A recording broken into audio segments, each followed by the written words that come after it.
Welcome all. Now we are going to discuss about 12th standard biology topics. Continuation of this topic will be in the upcoming videos. NCERT syllabus biology textbook 5 units ആണ് കൊടുത്തിരിക്കുന്നത്. Each unit get divided into 3 or 4 chapters.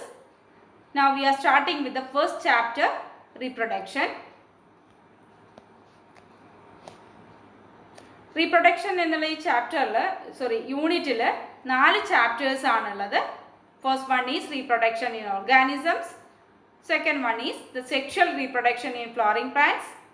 The third chapter is human reproduction and the fourth one is reproductive health. Now we are going to discuss about the chapter 1, reproduction in organism. നമുക്കറിയാം every living being is mortal. ജനിച്ചു കഴിഞ്ഞാൽ എല്ലാ living ബീയിങ്സിനും മരണമുണ്ട്. But there is an exception. Single cell ഓർഗാനിസംസിന് നമുക്ക് മരണമുണ്ടെന്ന് പറയാൻ സാധിക്കില്ല. കാരണം the parent cell get divided into daughter cells. അപ്പോൾ അവിടെ മരണം എന്നുള്ള ഒരു സംഭവം നമുക്ക് സിംഗിൾ സെൽ ഓർഗാനിസംസിൽ പറയാൻ സാധിക്കില്ല. പക്ഷേ മറ്റെല്ലാ ലിവിങ് ബീയിങ്സിനും മോർട്ടാലിറ്റി എന്നുള്ള ഒരു സ്റ്റേജ് ഉണ്ട്, അല്ലെങ്കിൽ അങ്ങനെ ഒരു അവസ്ഥ എല്ലാ ലിവിങ് ബീയിങ്സിനും ഉണ്ട്. ബട്ട് ബർത്ത് മുതൽ ഡെത്ത് വരെ ഒരു പീരീഡ്, അതിൻ്റെ ഡ്യൂറേഷനിലെ വ്യത്യാസം ഉണ്ടായിരിക്കാം. പക്ഷെ ആ ഒരു പീരീഡ് എന്ന് പറയുന്നത് എല്ലാ ലിവിങ് ബീയിങ്സിനും ഉള്ളതാണ്. അപ്പോൾ ആ ഒരു പീരീഡിനെയാണ് നമ്മൾ ലൈഫ് സ്പാൻ എന്ന് പറയുന്നത്. ബർത്ത് മുതൽ ഡെത്ത് വരെയുള്ള പീരീഡ്, ആ ഒരു പീരീഡിനെയാണ് ലൈഫ് സ്പാൻ എന്ന് പറയുന്നത്. ഈ പീരീഡിനിടയ്ക്ക് നമുക്ക് പല സ്റ്റേജസ് ആയിട്ട് കാണാം, നമുക്ക് പല സ്റ്റേജസ് ആയിട്ട് ഡിവൈഡ് ചെയ്യാം. First one is juvenile stage. Juvenile stage എന്ന് പറയുമ്പോൾ റീപ്രൊഡക്ഷൻ സ്റ്റാർട്ട് ചെയ്യുന്നത് വരെ, ബർത്ത് ഒരു യങ് വൺ ഉണ്ടായിക്കഴിഞ്ഞ്, ഒരു ഓസ്പ്രിങ് ഉണ്ടായിക്കഴിഞ്ഞ് അതിൻ്റെ റീപ്രൊഡക്ഷൻ നടക്കുന്ന സ്റ്റേജ് വരെ, അത് ബിഗിൻ ചെയ്യുന്നതിന് മുന്നേ വരെയുള്ള സ്റ്റേജിനെയാണ് നമ്മൾ ജുവനൈൽ സ്റ്റേജ് എന്ന് പറയുന്നത്. അത് കഴിഞ്ഞ് കഴിഞ്ഞാൽ മെച്യൂരിറ്റി ആയി. ആ മെച്യൂരിറ്റി സ്റ്റേജിലാണ് റീപ്രൊഡക്ഷൻ ബിഗിൻ ചെയ്യുന്നതും ഫ്ലറിഷ് ചെയ്യുന്നതും. ഏറ്റവും നന്നായിട്ട് റീപ്രൊഡക്ഷൻ നടക്കുന്നത് മെച്യൂരിറ്റി സ്റ്റേജിലാണ്. ഈ ഒരു സ്റ്റേജ് തന്നെയാണ് ഒരു ലിവിങ് ബീയിങ്ങിൻ്റെ ഏറ്റവും ഇമ്പോർട്ടൻ്റ് ആയിട്ടുള്ള ഒരു ലൈഫ് പീരീഡ് എന്ന് പറയുന്നത്. കാരണം ഈ ഒരു പീരീഡാണ് ജീവനെ നിലനിർത്തുന്നത്. ഓരോ സ്പീഷീസിനെയും ജനറേഷൻ ആഫ്റ്റർ ജനറേഷൻ ഇവിടെ പിടിച്ചു നിർത്തുന്നത് ഈ ഒരു പ്രോസസ്സാണ്. മെച്യൂരിറ്റി സ്റ്റേജിലുള്ള റീപ്രൊഡക്ഷൻ എന്ന് പറയുന്ന ഒരു പ്രോസസ്സാണ്. Then the all life process will deteriorated. ഓരോ ലിവിങ് പ്രോസസ്സിൻ്റെയും ഫങ്ഷനിങ് കുറഞ്ഞു വരുന്ന അവസ്ഥയാണ് ഏജിങ് എന്ന് പറയുന്നത്. Ageing ends in senescence, then at last death. നമുക്കറിയാം ഓരോ ഇൻഡിവിജ്വലും പലതരത്തിലുള്ള ഡെത്തുകൾ സംഭവിച്ചിട്ടായിരിക്കാം ചിലപ്പോൾ മരണം സംഭവിക്കുന്നത്. പക്ഷേ ആ തരത്തിലുള്ള ഒരു ആക്സിഡൻ്റൽ ഡെത്തോ അല്ലെങ്കിൽ ഒരു അസുഖം വന്നിട്ടുള്ള ഡെത്തോ അല്ല ഇവിടെ ഉദ്ദേശിക്കുന്നത്. ലൈഫ് സ്പാൻ എന്ന് പറയുന്നത് നാച്ചുറൽ ഡെത്ത് വരെയുള്ള period, birth to natural death വരെയുള്ള പീരീഡിനെയാണ് ലൈഫ് സ്പാൻ എന്ന് പറയുക. അത് ഓരോ സ്പീഷീസിനും ഡിഫറെൻ്റ് ആയിരിക്കും, ഓരോ ലിവിങ് ബീയിങ്സിനും ഡിഫറെൻ്റ് ആയിരിക്കും. അപ്പോൾ നിങ്ങളുടെ ടെക്സ്റ്റ് ബുക്കിലുള്ള കുറച്ച് ഡാറ്റാസ് ആണ് ഇവിടെ കൊടുത്തിരിക്കുന്നത്.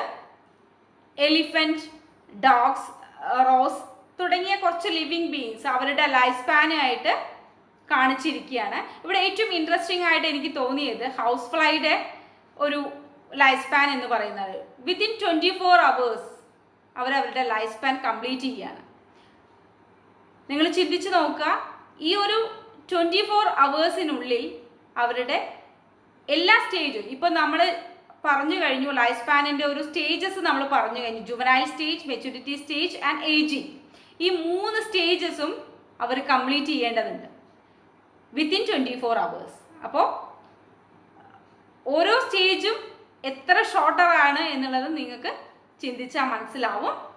അപ്പോൾ അതിനുള്ളിൽ ഈ വിത്തിൻ 24 hours അവരുടെ റീപ്രൊഡക്ഷനും ഏജിങ്ങും എല്ലാം സംഭവിച്ചിരിക്കും. അതുപോലെ തന്നെ നിങ്ങൾക്ക് അപ്പുറത്തൊരു പിക്ചർ കാണാം, സെക്വിയ പ്ലാന്റിൻ്റെ ആണത്. സെക്വിയ പ്ലാന്റിൻ്റെ ഒരു റീപ്രൊഡക്ഷൻ എന്ന് പറയുന്നത് ലൈഫ് സ്പാൻ എന്ന് പറയുന്നത് 3000 to 4000 ഇയേഴ്സ് ആണ്.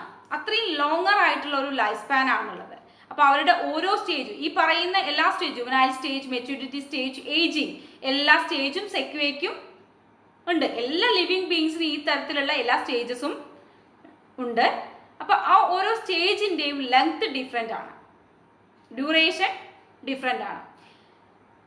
ഏറ്റവും നിങ്ങൾക്ക് ഇവിടെ നോക്കിക്കഴിഞ്ഞാൽ കാണാൻ പറ്റും, ഇതിനിടയ്ക്ക് ഇപ്പോൾ ഈ ഹൗസ് ഫ്ലൈയുടെയും സെക്വിയ പ്ലാന്റിൻ്റെ ഒക്കെ പറഞ്ഞ പോലെ ഏറ്റവും എക്സ്ട്രീം കേസസുകളല്ല അധികം, അതിനിടയ്ക്ക് വരുന്ന കേസുകളാണ് കൂടുതലായിട്ടും വരുന്നത്. ഇനി നമുക്ക് നമ്മുടെ റീപ്രൊഡക്ഷൻ എന്ന് പറയുന്നത്, റീപ്രൊഡക്ഷനിലേക്ക് കടക്കാം. We all know that reproduction is A biological process in which an organism gives rise to young ones similar to itself. പാരന്റിനോട് സിമിലർ ആയിട്ടുള്ള യങ് വൺസിനെ പ്രൊഡ്യൂസ് ചെയ്യുക എന്നുള്ളൊരു പ്രോസസ്സാണ് റീപ്രൊഡക്ഷൻ എന്ന് പറയുന്നത്. നമ്മുടെ ബയോഡൈവേഴ്സിറ്റി വളരെ വലിയതാണ്. അതായത് ഒരുപാട് തരത്തിലുള്ള സ്പീഷീസുകൾ നമ്മുടെ എർത്തിലുണ്ട്. അപ്പോൾ നിങ്ങൾക്ക് ചിന്തിച്ചാൽ തന്നെ അറിയാം, ഇവയ്ക്കെല്ലാം ഫേവറബിളായ പല പല കണ്ടീഷൻസ് ആണ് അവയ്ക്ക് ഫേവറബിൾ ആയിട്ടുള്ളത്. അപ്പോൾ ഓരോ ഫേവറബിൾ കണ്ടീഷൻസും അനുസരിച്ച് അവ ഓരോ റീപ്രൊഡക്റ്റീവ് മെക്കാനിസംസും ഇവോൾവ് ചെയ്ത് കൊണ്ടുവന്നിട്ടുണ്ട്. അപ്പോൾ വിവിധ തരത്തിലുള്ള റീപ്രൊഡക്റ്റീവ് മെക്കാനിസംസ് ഉണ്ട്. അതിന് നമുക്ക് വലിയ ക്ലാസ്സുകളായി പറയുകയാണെങ്കിൽ 2 തരത്തിൽ പറയാം, സെക്ഷൽ ആൻഡ് അസെക്ഷൽ. എപ്പോഴാണോ one parent is involved in the process of reproduction, അതാണ് അസെക്ഷൽ റീപ്രൊഡക്ഷൻ. ഒരു പാരന്റ് മാത്രം ഇൻവോൾവ് ചെയ്തിട്ട് ഒരു പാരന്റിന് മാത്രം റീപ്രൊഡക്ഷൻ ക്യാപ്പബിൾ ആവുകയാണെന്നുണ്ടെങ്കിൽ അതിനെയാണ് നമ്മൾ അസെക്ഷൽ റീപ്രൊഡക്ഷൻ എന്ന് പറയുക. അവിടെ ഗ്യാമീറ്റ് ഫോർമേഷൻ ചിലപ്പോൾ സംഭവിക്കാം, ചിലപ്പോൾ സംഭവിക്കാതെയും ഇരിക്കാം. സെക്ഷൽ റീപ്രൊഡക്ഷൻ്റെ കേസ് ആണെങ്കിലോ അവിടെ 2 പാരന്റ് ഇൻവോൾവ് ചെയ്തിരിക്കും. ഒരു റീപ്രൊഡക്ഷൻ എന്ന് പറയുന്ന പ്രോസസ്സിൽ, സെക്ഷൽ റീപ്രൊഡക്ഷൻ എന്ന് പറയുന്ന പ്രോസസ്സിൽ there are 2 parents are involved. അതായത് 2 പാരന്റ് എന്ന് പറയുമ്പോൾ അത് ഓപ്പോസിറ്റ് സെക്സിലുള്ള 2 പാരന്റ്സ് ആയിരിക്കും. Male and female. Male parent will produce male gamete and female parent will produce female gamete.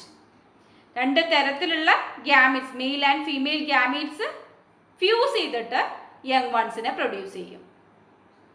അതാണ് ഇവിടെ സംഭവിക്കുന്നത്. അപ്പോൾ ഇതിൽ തന്നെ വ്യത്യസ്ത തരത്തിലുള്ള അസെക്ഷൽ റീപ്രൊഡക്ഷൻസ് ഉണ്ട്, വ്യത്യസ്ത തരത്തിലുള്ള സെക്ഷൽ റീപ്രൊഡക്ഷൻ നടക്കുന്നുണ്ട്. അതൊക്കെ ഇതിനുള്ളിൽ വരുന്നതാണ്. വൈഡായിട്ട് നമുക്ക് പറയുമ്പോൾ 2 ക്ലാസ്സുകളാണ് പറയുക, sexual and asexual reproduction. Only 1 parent involved in asexual reproduction and 2 parents are involved in sexual reproduction. Gametic fusion is involved only in sexual reproduction. നമ്മൾ സൂപ്പർഫിഷ്യലായി നോക്കിക്കഴിഞ്ഞപ്പോൾ പറഞ്ഞു അസെക്ഷൽ റീപ്രൊഡക്ഷൻ എന്ന് പറഞ്ഞപ്പോൾ അതിന് 2 ക്ലാസിഫിക്കേഷൻ, സെക്ഷൽ ആൻഡ് അസെക്ഷൽ. അതിന് മെയിനായിട്ട് പറഞ്ഞത് parents involve ചെയ്തിട്ടുള്ള difference ആണ് പറഞ്ഞത്. അസെക്ഷൽ റീപ്രൊഡക്ഷനിൽ ഓൺലി 1 പാരന്റ് ഈസ് ഇൻവോൾവ് എന്ന് പറഞ്ഞു. സെക്ഷൽ റീപ്രൊഡക്ഷൻ ആകുമ്പോൾ 2 പാരന്റ്സ് ആർ ഇൻവോൾവ്. ഇവിടെ ഗ്യാമറ്റ് ഫ്യൂഷന്റെ ഒരു ആവശ്യം വരുന്നില്ല അസെക്ഷൽ റീപ്രൊഡക്ഷനിൽ.